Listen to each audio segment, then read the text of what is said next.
Hello friends, welcome to our channel Gyan Ganga Ayurveda classes में। आज हम लोग बात करने वाले हैं बीएमएस फर्स्ट प्रोफेशनल के संहिता अध्ययन 1 के बारे में बात करेंगे। अर्थात संहिता अध्ययन 1 का मतलब फर्स्ट प्रोफेशनल की बात कर रहा है। हम लोग जब सेकंड प्रॉप में जाएंगे तो संहिता अध्ययन 2 की बात करेंगे और उसके बाद आगे की बात करेंगे। जैसा कि जानते हैं संहिता अध्ययन, तो ये संहिता अध्ययन का मतलब जो भी हम लोग के जो बेसिक जो एक तरह से संहिताएं हैं उनके बारे में हम लोग को बेसिक स्टडी करना है। तो फर्स्ट ईयर में हम लोग को क्या क्या पढ़ना है देखा जाए तो संहिता अध्ययन 1 में क्या क्या चीज़ें हैं। अष्टांग हृदय और चरक संहिता पढ़नी है, जिसमें अष्टांग हृदय के आपके शुरू के सूत्र स्थान के 15 एक तरह से चैप्टर्स हैं, जबकि चरक संहिता के शुरू के सूत्र स्थान के 12 चैप्टर की बात करेंगे। तो हम लोग जानते हैं कि यहाँ पर ये जो पेपर है कितने नंबर का है, टोटल 100 नंबर का है और कितने घंटे का, 3 घंटे का।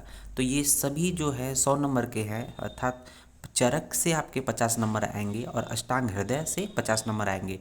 दोनों से हम लोग यहीं मिलके 50-50 100 हो जाएगा। हम लोग जानते हैं कि जो पेपर का पैटर्न है कहीं ना कहीं 20 प्रश्न जो होंगे आपके एमसीक्यू होंगे जो कि एक एक नंबर के होंगे। जो 8 प्रश्न ऐसे होंगे जो कि शार्ट आंसर टाइप क्वेश्चन के होंगे जो कि 5 नंबर के होंगे, और 4 क्वेश्चन ऐसे होंगे जो कि 10 नंबर के होंगे जो कि लॉन्ग आंसर टाइप क्वेश्चन के होंगे। तो इस तरह से 100 नंबर के पेपर आपका कंप्लीट हो जाता है और एक ही पेपर होता है संहिता का। आइए बात करते हैं, यहाँ पर सबसे पहला प्रश्न है और पहला जो प्रश्न का टाइप है एमसीक्यू है, अर्थात मल्टीपल चॉइस क्वेश्चन है। वेरी वेरी इंपॉर्टेंट है। अगर आप यहाँ देखेंगे एक कि यहाँ पर जो पहला प्रश्न क्या कह रहा है कि महर्षि भारद्वाज ने आयुर्वेद की शिक्षा प्राप्त की, तो ये एक तरह से किससे संबंधित है? चरक सूत्र स्थान 1 का दीर्घन ज्योति अध्याय से ये लिया का रेफरेंस है। और यहाँ पर क्या कहा गया है, आयुर्वेद अवतरण जब आप पढ़ोगे तो वहाँ पर ये वर्णन मिलेगा, महर्षि भारद्वाज ने आयुर्वेद की शिक्षा प्राप्त की। तो हम लोग जानते हैं कि आयुर्वेद का अवतरण तो हम लोग किससे पढ़ते हैं, ब्रह्मा से दक्ष प्रजापति। देखें किससे कर है, ब्रह्मा से दक्ष प्रजापति, दक्ष प्रजापति से इंद्र,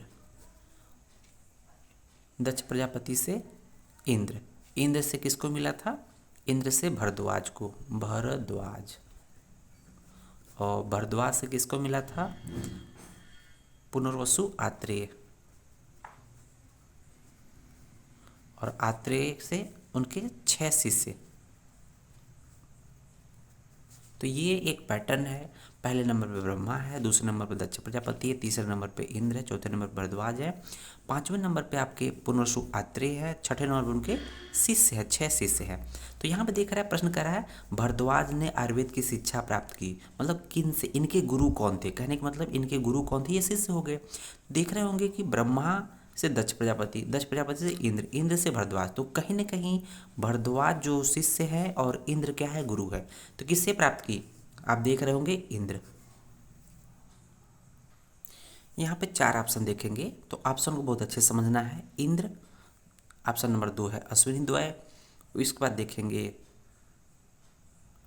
चरक और दृढ़बल। तो कहीं ना कहीं तो हम लोग का सही जवाब क्या है, इंद्र है। यहाँ पर एक चीज़ छूट गया, ब्रह्मा से दक्ष प्रजापति, दक्ष प्रजापति से इंद्र, दक्ष प्रजापति से कौन आएंगे, ये आएंगे अश्वनी द्वय, अश्वनी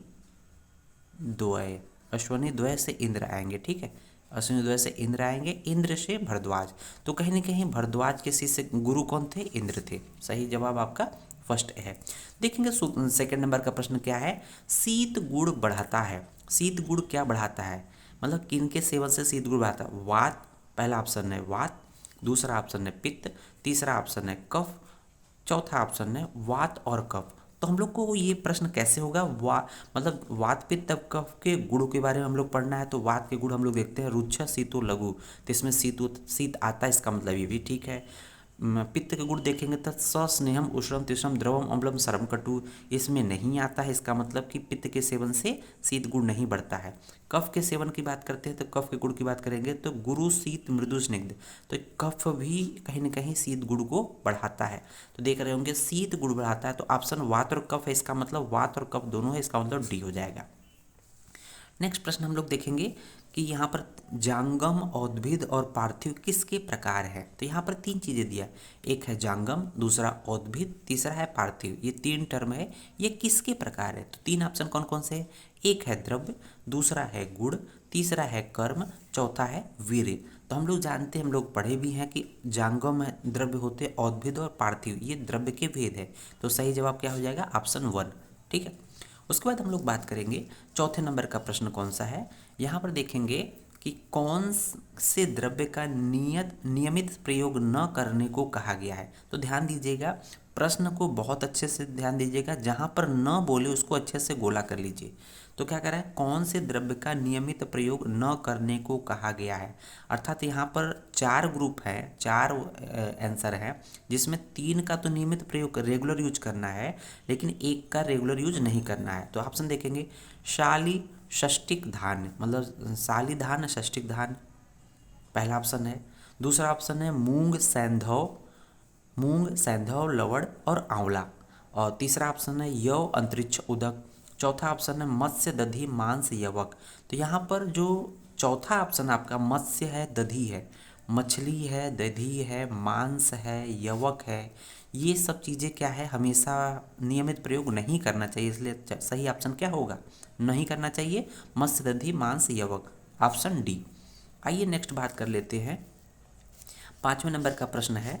पाँचवें नंबर का प्रश्न है कि धूम्रपान काल की संख्या है। अर्थात धूम्रपान की काल मतलब कितनी बार पीते हैं धूम्रपान, तो वो किसकी संख्या है। ये कहीं ना कहीं मुखगत रोगों के लिए संबंधित है, कड़गत रोगों के संबंधित है। तो देखेंगे यहाँ पर, तो यहाँ पर ऑप्शन है, पहला ऑप्शन है 8, दूसरा ऑप्शन है 18, तीसरा ऑप्शन है 3, चौथा ऑप्शन है 2। तो सही आंसर क्या होगा, सही आंसर फर्स्ट है 8। धूम्रपान का काल की संख्या कितनी होती है, 8 होती है। आइए देखते हैं 6 नंबर का प्रश्न क्या है, जो कि तो यहाँ देखेंगे हम लोग कि छौद्र अर्थात मधु अगर संस्कारित अन्न का प्रयोग किस ऋतु में कराना चाहिए। तो ध्यान दीजिएगा, वेरी वेरी इंपॉर्टेंट क्वेश्चन है ये, यूजी के साथ साथ पीजी का भी क्वेश्चन में बार बार पूछा जाता है।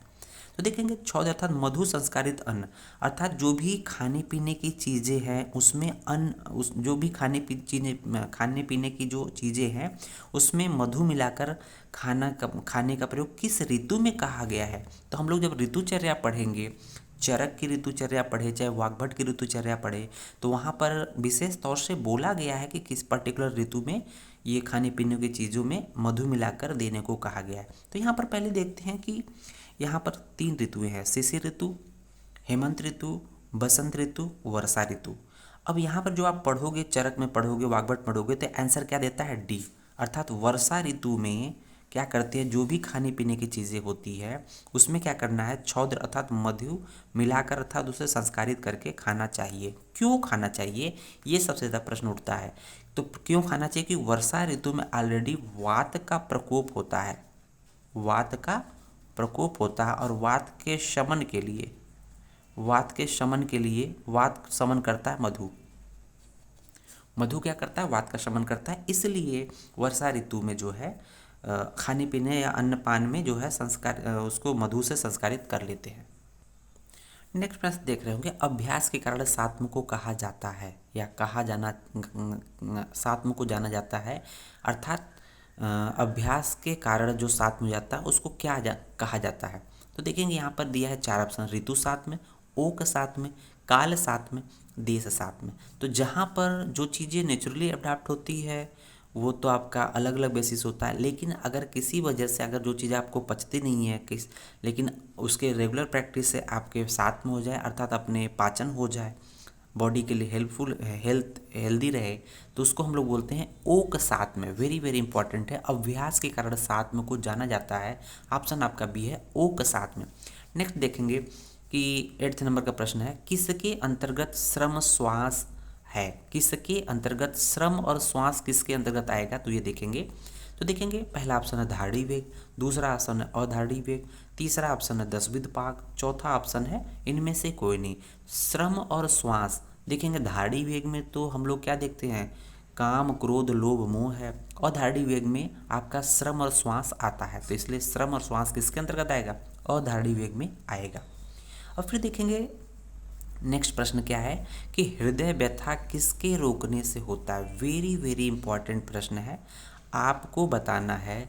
ये जो प्रश्न है वेरी वेरी इंपॉर्टेंट है, हृदय व्यथा किसके रोकने से होता है। तो कहीं ना कहीं हम उम्मीद करते हैं आप इसको बताओगे। चलिए, तो हृदय व्यथा किसके रोकने से होता है। पहला ऑप्शन है पिपासा, दूसरा है छर्दी, तीसरा ऑप्शन है पिपासा एवं शुक्र, चौथा ऑप्शन है पिपासा एवं छर्दी। उसके बाद देखेंगे इसका आंसर हम उम्मीद करते हैं आप कमेंट बॉक्स में ज़रूर देंगे।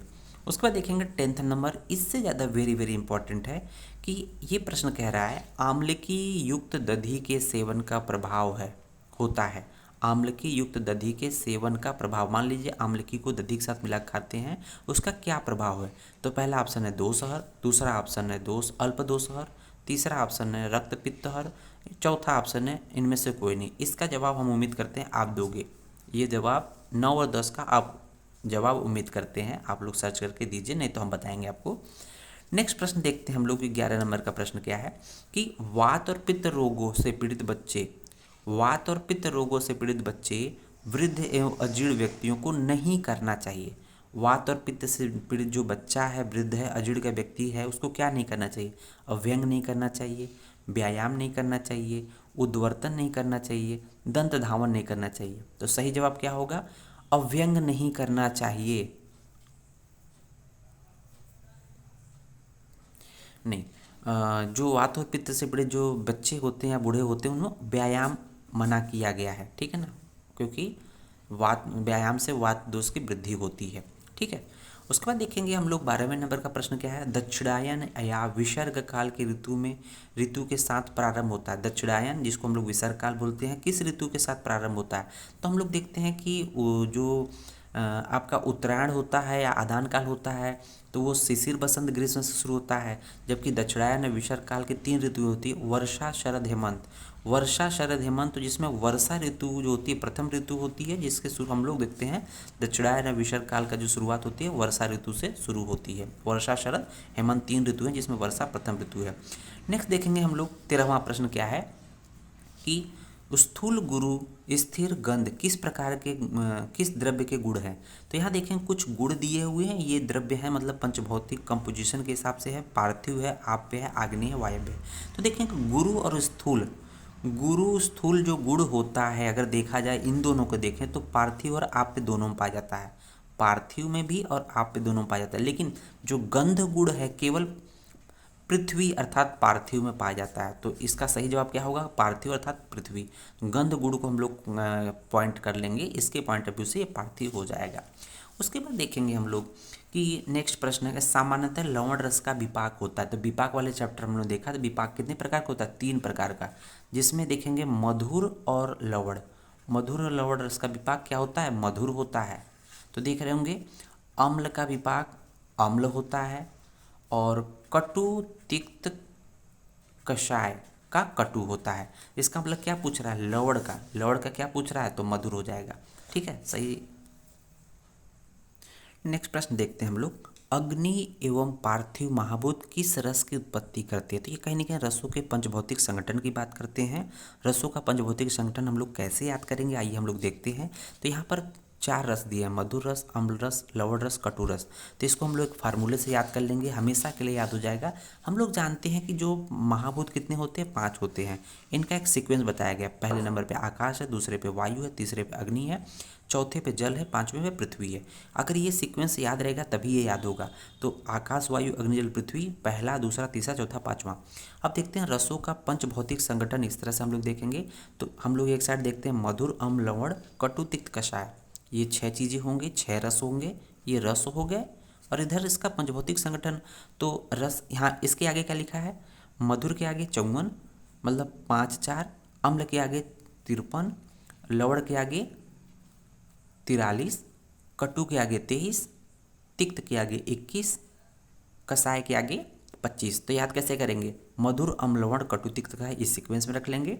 54 53 43 आधा हो गया, 54 53 43 23 21 25, इस तरह से याद रखेंगे। 54 53 43 23 21 25। हम लोग को देखना है प्रश्न क्या पूछा है कि अग्नि और पार्थिव महाभूत, अग्नि और पार्थिव मतलब अग्नि मतलब किस नंबर पे देखेंगे, अग्नि जो है 3 नंबर पे है और पार्थिव मतलब पृथ्वी 5 नंबर पे है। इसका देखना है कि 3 5 या 5 3 किस में है। तो 5 तो है, 3 नहीं है। 5 3 इसका मतलब ये है, ठीक है। तो अम्ल रस का पंचभौतिक संगठन क्या है, मतलब पार्थिव और अग्नि, आग्नेय क्या है, ये अम्ल रस को इंडिकेट करता है। तो इससे इजीली याद हो जाएगा। आइए देखते हैं, मज्जा धातु का मुख्य कर्म होता है तो लेपन स्नेहन धारण पूरण। लेपन स्नेहन धारण पूरण, तो इसको हम लोग कैसे याद करेंगे, इसको हम लोग देखते हैं। यहाँ पर एक हम लोग अष्टांग हृदय का एक फार्मूला पढ़ते हैं। यहाँ देखते हैं धातुओं के कर्म को बताया गया, प्रीणम जीवनम लेप स्नेहो धारण पूर्णम गर्भोत्पादनम। एक श्लोक है 2 लाइन का। तो इसमें जो एक 7 चीज़ें हैं, पहले नंबर पे प्रीणन है, दूसरे नंबर पे जीवन है, तीसरा लेपन है, चौथा जो है स्नेहन है, चौथा धारण है, पांचवा पूरण है, छठे नंबर पे पूर्ण है और 7वें नंबर पे गर्भोत्पादन है। तो यहाँ पर जो है ये रस धातु का कर्म प्रीणन है, रक्त धातु का कर्म जीवन है, मांस धातु का कर्म लेपन है और मेद धातु का स्नेहन है, अस्थि धातु का धारण है, मज्जा का आपका पूर्ण हो जाएगा। तो क्या प्रश्न क्या पूछ रहा है, मज्ज धातु का कर्म है तो पूर्ण, सही आंसर होगा पूर्ण, डी हो जाएगा। तो इस पॉइंट को याद रखेंगे तो धातुओं का कर्म याद हो जाएंगे वाग्भट के अकॉर्डिंग। फिर देखेंगे नेक्स्ट प्रश्न क्या है, ग्रीष्म ऋतु में क्या 4 ऑप्शन है, दिन में सोने की अनुमति है, मद्यपान की दिन में सोने की अनुमति है, मद्यपान की मनाही है। और देखेंगे मद्यपान की अनुमति, दिन में सोने की मनाही, मद्यपान और दिन में सोने दोनों की मनाही है, मद्यपान और दिन में सोने की दोनों की अनुमति है। तो सही जवाब क्या हो गया कि यहाँ पर ग्रीष्म ऋतु हम लोग देखते हैं कि हम लोग थोड़ा सा दिन में सो लेते हैं, क्योंकि रात्रि छोटी होती है। रात छोटी होने की वजह से क्या करते हैं, नींद पूरी नहीं होती तो दिन में सोते हैं। तो क्या करते हैं, दिन में सोने की अनुमति है लेकिन मद्यपान की मनाही है, क्योंकि मद्य जो है उष्ण होता है, गर्म होता है, इसलिए ग्रीष्म ऋतु में ये मनाही है। तो सही जवाब क्या होगा, ऑप्शन ए। 18 नंबर का प्रश्न देखेंगे, यहाँ पर छूट गया, इसको छोड़ देंगे एज इट इज़। अब 19 नंबर का प्रश्न देखेंगे, धारणी और धारणी वेग में किस वेग की मुख्य भूमिका होती है, किस दोष की मुख्य भूमिका होती है, वेरी वेरी इंपॉर्टेंट है। धारणी और धारणी वेग में किस दोष की मुख्य भूमिका होती है। तो यहाँ प्रश्न आया है वात, आंसर है वात पित्त है, वात कफ है, त्रिदोष है। धारणी और धारणी वेग में ध्यान रखिएगा वात दोष की प्रधानता होती है, ठीक है, दोनों में वात दोष की प्रधानता होती है, मुख्य भूमिका वात दोष की होती है। 20वें नंबर का प्रश्न देखेंगे, किस वेग के रोकने से पिंड को द्वेष्टन और प्रतिशय के लक्षण होते हैं। तो किस वेग को रोकने से पिंड को द्वेष्टन और प्रतिशय के लक्षण होते हैं। तो इसका हम लोग आपके जवाब का इंतजार करेंगे, वेरी वेरी इंपॉर्टेंट है। पीजी या यूजी, पीजी के साथ साथ यूजी में भी पूछा जाता है, यूजी तो दिया ही दिया है, पीजी में प्रश्न पूछा जाता है, वेरी वेरी इंपॉर्टेंट है, ठीक है। उम्मीद करेंगे आप लोग इसका जवाब देंगे। अब हम लोग बात करने वाले हैं लघु उत्तरी प्रश्न अर्थात 60 टाइप क्वेश्चन के, जो कि यहाँ पर 8 प्रश्न हैं। तो पहला प्रश्न क्या है, रस के भेद कर्म लिखते हुए प्रत्येक रस का पंचभौतिक संगठन लिखे। तो यहाँ पर रस के ये वर्णन रेफरेंस कहाँ है, नोट डाउन कर लीजिएगा। अष्टांग हृदय सूत्र 10 का है, रस भेदी अध्याय है, जिसमें रस के भेद के बारे में बताया, रसों की संख्या कितनी होती है, 6 होती है, वहाँ पर उनके कर्म बताए गए हैं और प्रत्येक रस का पंचभौतिक संगठन अभी हमने फार्मूला बताया, उसी फार्मूला को लिख दीजिएगा, आपका एक तरह से 5 नंबर पूरा मिल जाएगा। नेक्स्ट प्रश्न देखते हैं हम लोग, दोष धातु और मल की वृद्धि एवं क्षय के लक्षण का वर्णन करिए। तो एक चैप्टर है हम लोग को देखते हैं अष्टांग हृदय सूत्र 12। अष्टांग हृदय सूत्र 12 का कौन सा चैप्टर है, दोष भेदी अध्याय है। इसी 12वें चैप्टर में आप देखेंगे तो ये चीज़ें आपको डिटेल में मिल जाएगा, दोष धातु मल की वृद्धि और क्षय के बारे में मिल जाएगा। नेक्स्ट तीसरा प्रश्न है इसका कि वात दोष के निरुक्ति गुण स्थान और वात दोष का उपक्रम लिखे।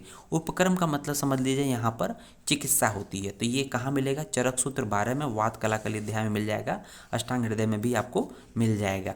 तो इजी प्रश्न है, आप क्रिया शारीर में भी वात दोष वात पित्त कब पढ़ते हैं, और ये रचना में भी पढ़ रहे हैं।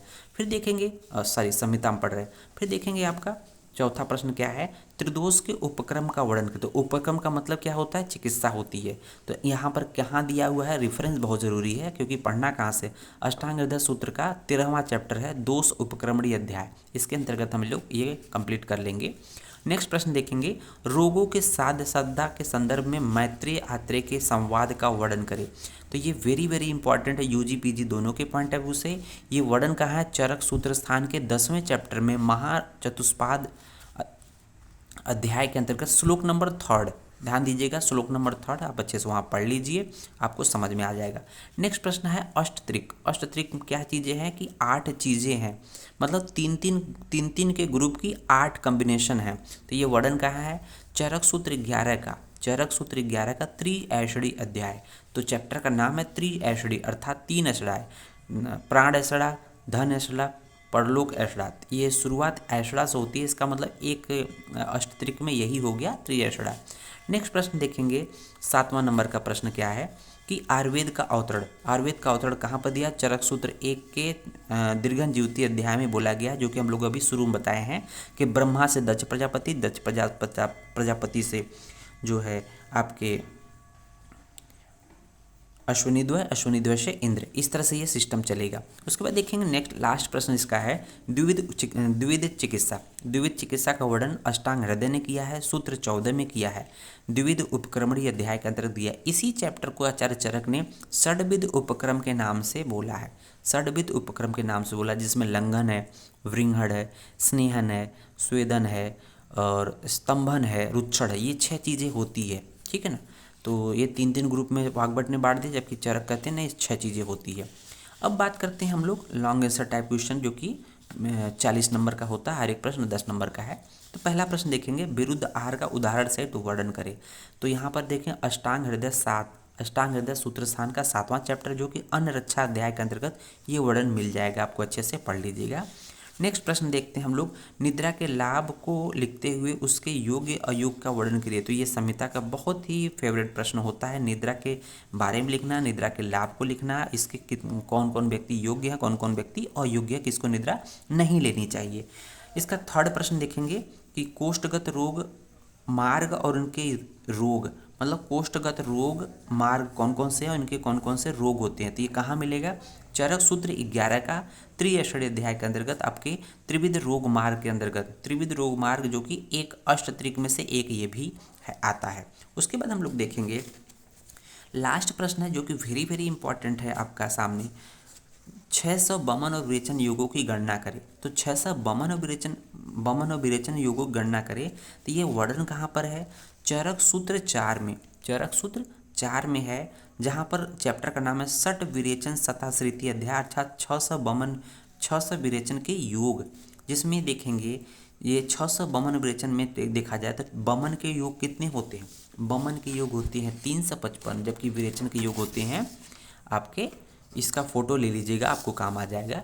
बमन के योग कितने होते हैं, टोटल देखा जाए तो 600 होते हैं, जिसमें बमन के 355 हो गए, विरेचन के कितने हो गए 245, ये विरेचन के 245, इन दोनों को ऐड कर देंगे 600 हो जाएगा। तो ये चैप्टर का नाम है, जैसे ये कल्प स्थान के, चरक के कल्प स्थान के 12 चैप्टर होते हैं, ये पूरे कल्प स्थान में इन्हीं का वर्णन है। तो इसको हम लोग स्क्रीनशॉट ले लीजिएगा, आपको समझ में आ जाएगा। तो याद कैसे करेंगे, एम गेड वी के, MGED गेड, एम गेड वी के, देख रहे होंगे एम गेड वी के। तो एम मतलब हो जाएगा मदन फल, जी मतलब हो जाएगा जिमुतक, ई मतलब इक्ष्वाकु, डी मतलब धमार्गव, वी मतलब वत्सक या कुटज, के मतलब कृतवेदन। इनके सामने योग दिए हुए हैं कि मदन फल के 133, जिमुतक के 39, इक्ष्वाकु के 45, धमार्गव के 60, वत्सक के 18, कृतवेदन के 60। उसी तरह से देखेंगे ये बमन के आपके हो गए 355 योग, बाकी विरेचन कितने योग है, तो ये 245 है, जिसमें SCT, एस फार हो जाएगा सन, सी फार हो जाएगा CT, ठीक है ना, एस फार मतलब जाएगा श्यामा त्रिवित, सी फार हो जाएगा चतुरंगुल, और टी फार हो जाएगा तिलवक, एम फार हो जाएगा महावृक्ष है स्नुही, जिसको हम लोग स्नुही बोलते हैं, एस फार हो जाएगा सप्तला संकनी, डी फार मतलब MS धोनी, धोनी का मतलब दंती द्रवंती, धोनी का डी हो जाएगा दंती द्रवंती। तो सप्तला संखनी श्यामा त्रिवित के 110, एक सीक्वेंस है 110 12 16 20, देखते हैं ना 10 12 16 20 मतलब 110 12 16 20 39 48। तो इस तरह से हम लोग देख लेंगे, ये आपका इस तरह से ये प्रश्न समाप्त होता है। धन्यवाद।